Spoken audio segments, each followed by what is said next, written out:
These elections are rejections. They are not elections. They are not electing they have not elected the present government. They rejected the previous government. So these are called rejections. They are not elections.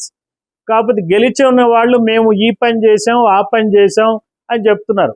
ఇద్దరు డబ్బులు వేల కోట్ల డబ్బులు పంచుతున్నారు. పంచి గెలిచి వాళ్ళు ఓడిపోవటం వల్ల వీళ్ళు గెలిచిన దాన్ని ఏదో విజయోత్సాహం అనుకుంటున్నారు. అదే రకమైన అన్యాయాలు కంటిన్యూ చేస్తున్నారు. ఇది జరగకూడదు.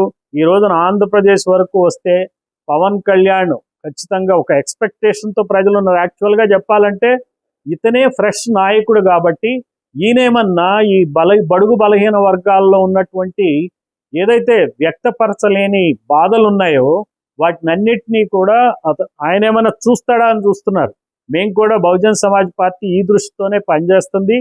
ఇది ఏదైతే బయటకి మనకు అసలు ఈ ప్రజాభిప్రాయం ఏదైతే బయటికి రానివ్వట్లేదో ఆ అభిప్రాయాన్ని ప్రజల్లోకి వెళ్లే విధంగా కులగణన చేపట్టి ఇదిగో ఈ వర్గాలు బడుగు బలహీన వర్గాలు ఎంత అన్యాయానికి గురవుతున్నాయని దారి చెప్పడం కోసమే మేము ప్రయత్నిస్తున్నాం.